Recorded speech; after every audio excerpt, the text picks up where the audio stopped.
Pour tous les voyageurs, l'île de Pâques est une destination mythique. Cette terre parmi les plus isolées au monde se situe à 3500 km des côtes chiliennes, à 2000 km de Pitcairn, l'île habitée la plus proche, et à 4200 km de Tahiti. Lorsqu'on débarque dans le petit aéroport de Mataveri, il est utile de connaître quelques aspects de la géographie de l'île de Pâques. De son origine volcanique, elle a conservé 3 cônes principaux. Le Terevaca s'élève à un peu plus de 500 mètres d'altitude, c'est le point culminant de l'île. Les volcans Poike et Ranokau lui sont reliés par des ponts de débris d'éruption. Dans sa plus grande dimension, l'île mesure 23 km et avec ses 164 km², elle est à peine plus grande que le bassin d'Arcachon. L'île de Pâques est l'une des dernières terres colonisées par l'homme. Les plus récentes études archéologiques ont démontré que les premiers colons étaient arrivés de Polynésie, probablement avant l'an 1000 de notre ère. Ce n'est qu'en 1722 que des explorateurs hollandais accostèrent sur cette terre inconnue qu'ils nommèrent île de Pâques, en référence au jour de sa découverte, le dimanche de Pâques. Plusieurs expéditions espagnoles, britanniques et françaises se succédèrent par la suite, fournissant des informations essentielles sur le mode de vie du peuple autochtone, les Matamua. La première image qui vient à l'esprit quand on évoque l'île de Pâques, ou Rapa Nui de son nom polynésien, c'est celle des Moai. Ces statues monumentales sont emblématiques du culte des ancêtres, commun à toute la Polynésie.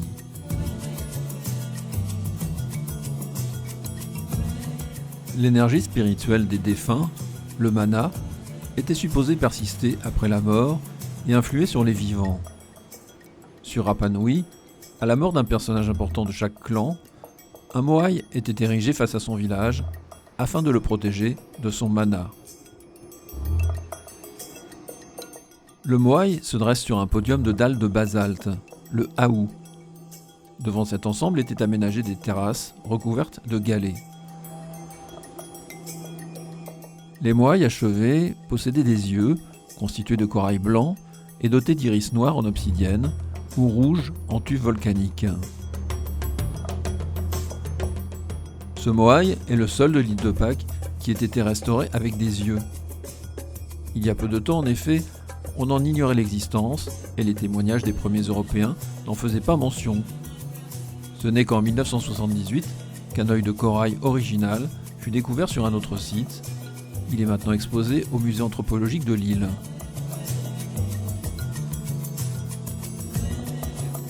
La construction de l'Aou Vaiouri remonterait à l'an 1200. Ces 5 moai restaurés présentent un échantillon de styles variés.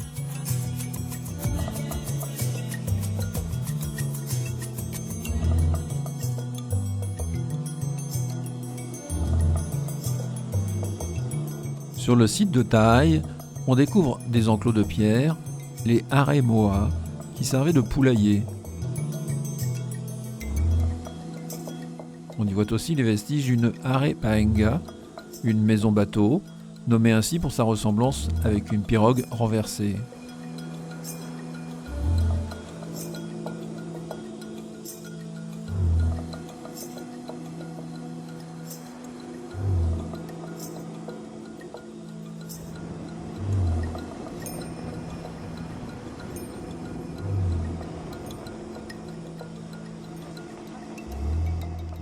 Aou Akivi est la première plateforme à avoir été entièrement reconstruite par des archéologues en 1960.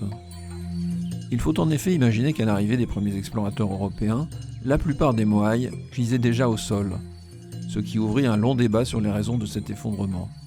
Nous y reviendrons un peu plus tard. Car la pluie nous conduit à nous abriter dans la grotte de Ana Te Pora. Les éruptions volcaniques sont à l'origine d'un vaste réseau de cavernes de lave qui s'étend sur plus de 7 km. Selon leur taille, ces grottes ont servi de simples lieux de refuge ou bien d'habitation, parfois de lieux de culte ou de sépulture.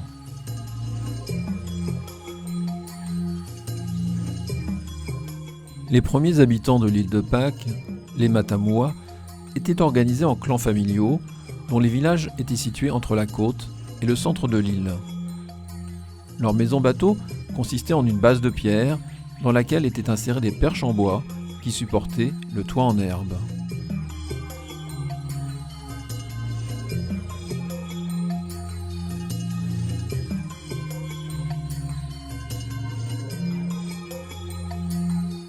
Pour cultiver le sol, on le parsemait de pierres volcaniques qui protégeaient les plantations du soleil pendant la journée et restituaient chaleur et vapeur d'eau au cours de la nuit.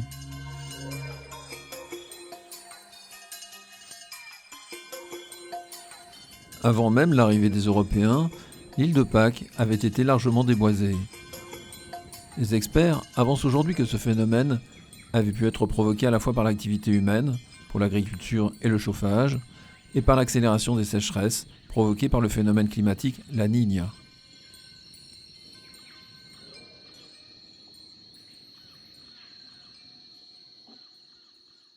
Angaroa est le seul centre urbain existant sur l'île de Pâques.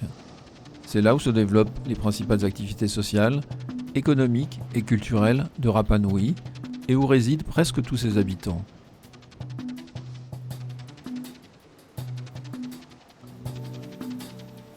Au nord de l'agglomération, le secteur de Angavarevare est décoré de sculptures contemporaines réalisées à l'occasion du festival culturel Tapati.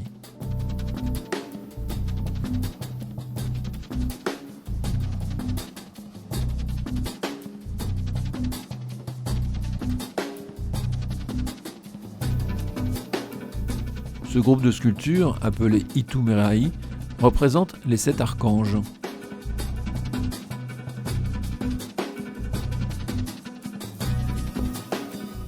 Entre 1992 et 2010, ce moaï contemporain voyagea de par le monde, comme ambassadeur itinérant de la culture Rapa Nui.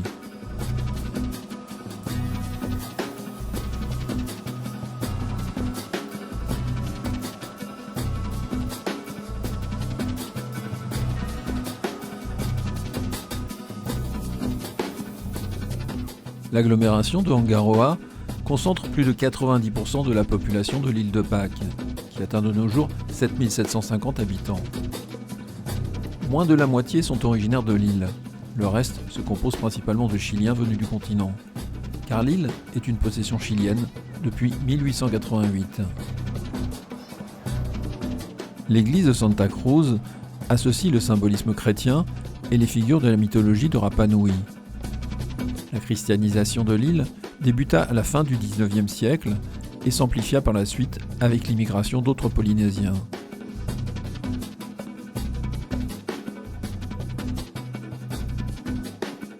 Santa Maria de Rapa Nui est la patronne et la protectrice de l'île de Pâques. Sa couronne est surmontée par une figure mythique du culte Rapa Nui, l'oiseau Manutara. Le cimetière de Angaroa témoigne également du syncrétisme religieux de l'île.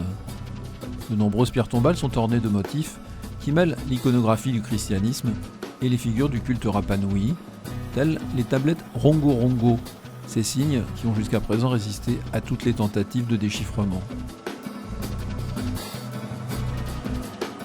Particularité de l'île de Pâques, il n'existe pas de compagnie de pompes funèbres, et ce sont donc les familles qui s'occupent des funérailles, de la construction du cercueil jusqu'au transfert au cimetière.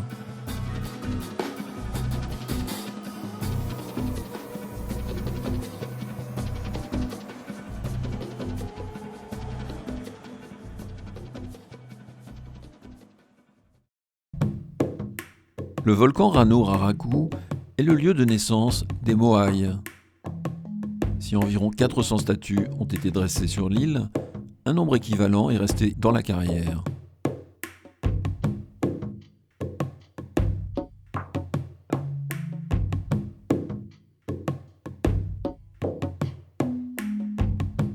Celui qu'on appelle le géant est un moaï inachevé haut de 21 mètres pour une masse estimée à 270 tonnes.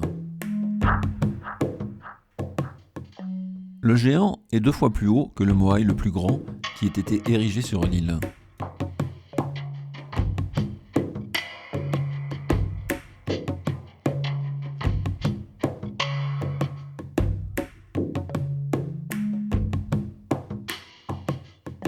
Lorsqu'on y regarde de plus près, on voit émerger du tuf volcanique de nombreuses ébauches de moaï.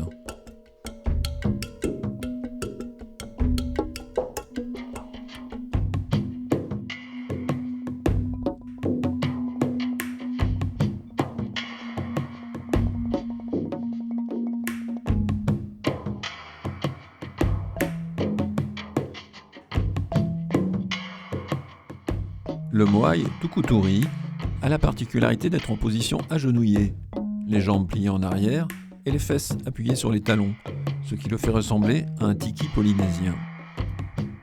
Cette statue a été découverte par l'expédition du Norvégien Thor Heyerdahl en 1956. Elle a provoqué un grand étonnement chez le peuple de l'île de Pâques qui n'avait jamais rien vu de tel. Les experts estiment qu'il pourrait s'agir d'une des premières statues de Rapa Nui.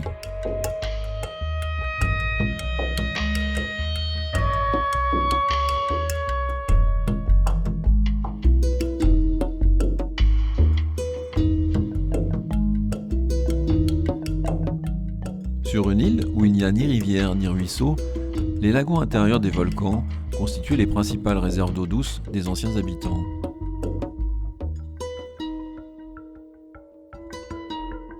On pense parfois que les moaïs ne sont que des têtes, mais ce sont en réalité des statues complètes, enterrées par des couches successives de sédiments qui se sont accumulées au fil du temps. La plupart de ces moaïs ont des dimensions hors du commun, bien plus grandes que celles des statues qui se dressent sur les haous. Ces moaïs ont été conçus comme des œuvres abouties qu'il n'était pas prévu de déplacer sur des plateformes. Les recherches archéologiques sont toujours en cours. Elles ont permis de révéler ces corps sculptés dont le dos est gravé de pétroglyphes.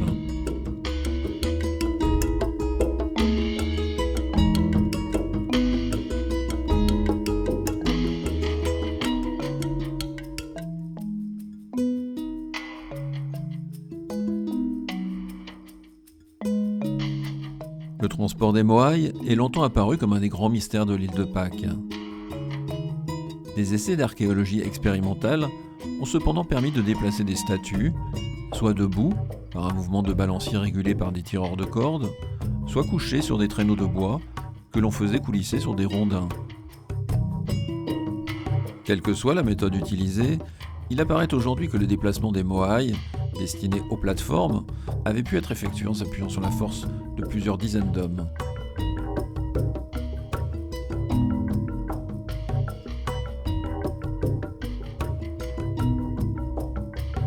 Le travail de sculpture des statues à Ranuraraku aurait duré plus de 500 ans. La carrière aurait été abandonnée au début du XVIIIe siècle, à la suite du remplacement de l'ancien culte des ancêtres par celui de l'homme-oiseau, déjà en vigueur sur l'île à l'arrivée des premiers Européens. Les causes de ce changement de culte sont encore largement discutées. Elles résultent probablement de raisons multiples. Problèmes climatiques, disette, guerre civile, séismes et tsunamis. Ces causes ne s'excluent pas l'une l'autre et ce mystère continue d'alimenter le mythe de Rapa Nui.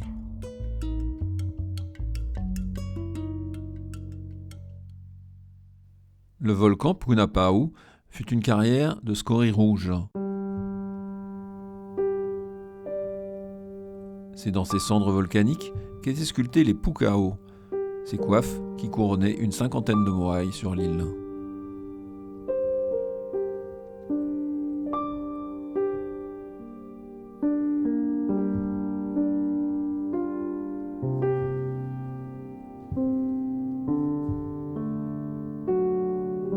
L'ascension du volcan Punapa'u permet de découvrir un large panorama sur la côte ouest de l'île.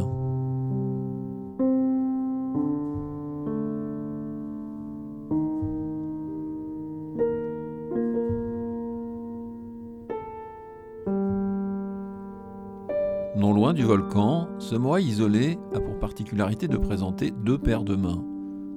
On imagine qu'il a été gravé 2 fois pour une raison encore inexpliquée. Situé au nord de l'île, Anakena est un site majeur de Rapa Nui.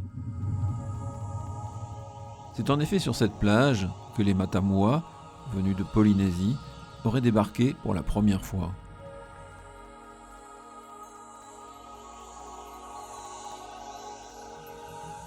Les travaux de restauration effectués entre 1978 et 1980 ont redonné à Lau Nau Nau son ancienne splendeur. Les moaïs ont été préservés de l'érosion pendant des siècles par leur séjour dans le sable.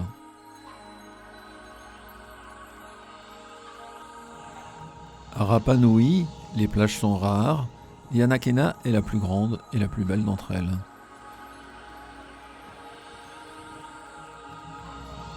Quelques kilomètres plus à l'est repose le dernier moaï qui ait été vu debout par un étranger en 1838. Il est nommé Paro et c'est le plus grand qui ait été érigé sur un aou. Il mesure 10 mètres et son poids est estimé à 75 tonnes.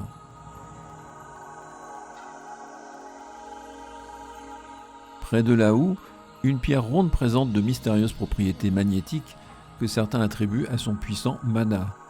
On la nomme Te Pito Kura, le nombril de lumière.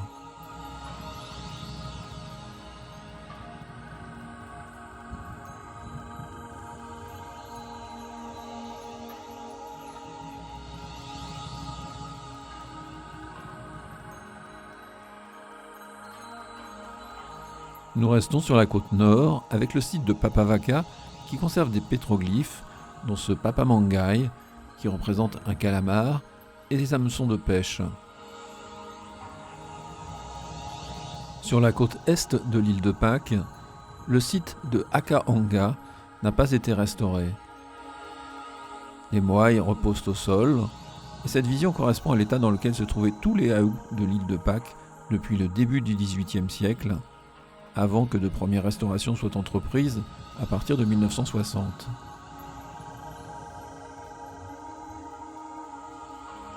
Selon les dernières théories des archéologues, les aous auraient été volontairement déposés par les Matamua qui, confrontés à une période difficile, auraient renoncé au culte des ancêtres pour les remplacer par celui du dieu Make Make.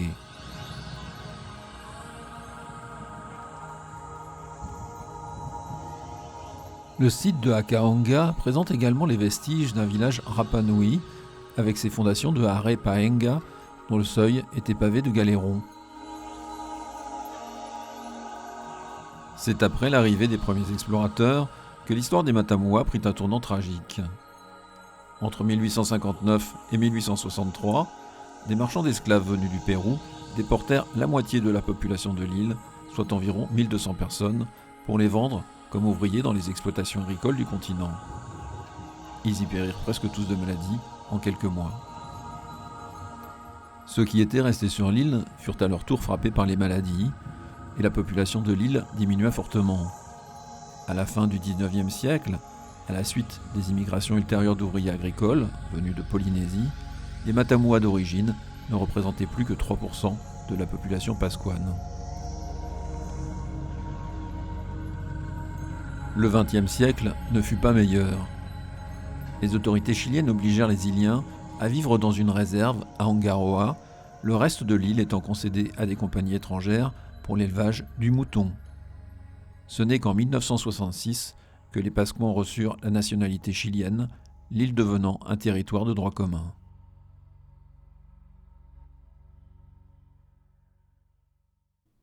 Le village de Orongo est perché entre le bord du cratère du volcan Ranokau et les falaises qui plongent dans l'océan Pacifique. Il fut le centre cérémoniel majeur de célébration du culte du dieu Make Make.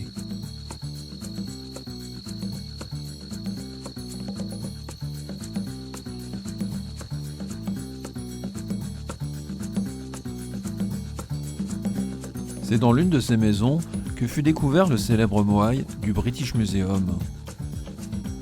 Ce moaï est exceptionnel car sculpté dans le basalte et son dos est gravé de pétroglyphes caractéristiques du culte de Make Make. Il fait donc le lien entre le culte originel des ancêtres et celui de l'homme-oiseau. Les Pasquans réclament depuis de nombreuses années la restitution de ce moaï à la Grande-Bretagne, mais leurs demandes sont restées vaines jusqu'à présent.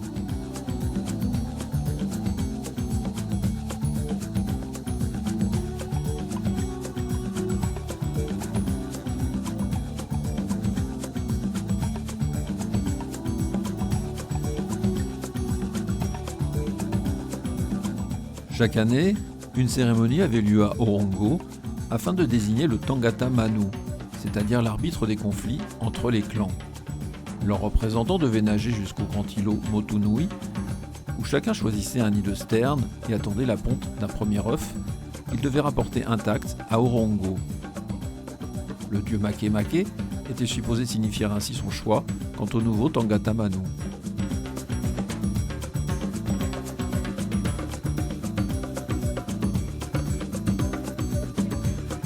La lagune du volcan Ranokau est recouverte de ces roseaux totora avec lesquels les nageurs se confectionnaient des flotteurs pour faciliter leur périlleuse traversée.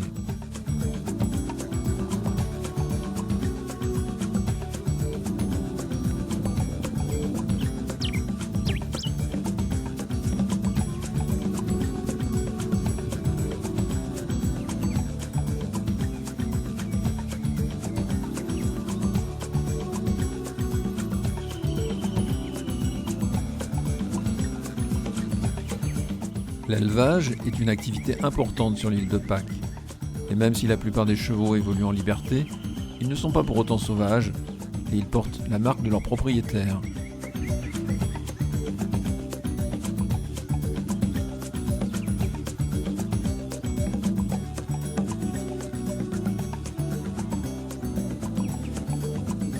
Une randonnée à cheval est un moyen idéal pour découvrir de façon différente l'île de Pâques.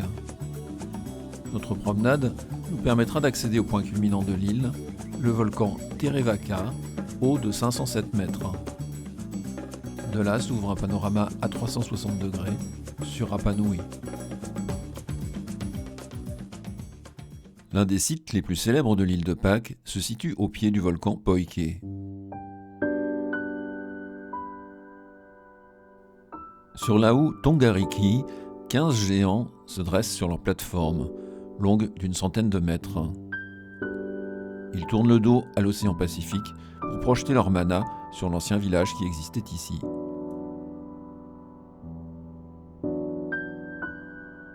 Face à eux s'élève le lieu dont ils sont originaires, le volcan Rano Raraku. Un moai solitaire trône à l'entrée du site. Exhibé au Japon en 1982, il est surnommé le moai voyageur. Près de lui, on reconnaît les vestiges d'une Hare Paenga. Le Hau Tongariki est la plus grande construction cérémonielle de l'île de Pâques et le monument mégalithique le plus important de toute la Polynésie. La variété des moai est remarquable et le monument final est le résultat de modifications et d'extensions successives réalisées tout au long de l'histoire des Matamua. C'est à partir de 1992 que cette plateforme fut restaurée et les moai relevés sous la responsabilité d'archéologues chiliens et avec l'aide de financements japonais. Le relevage des moai, opéré depuis les années 1960, est à l'origine d'une véritable renaissance culturelle de Rapa Nui. Cette culture unique au monde est devenue le principal atout au développement économique de l'île. Le tourisme est désormais la première source de revenus de Rapa Nui.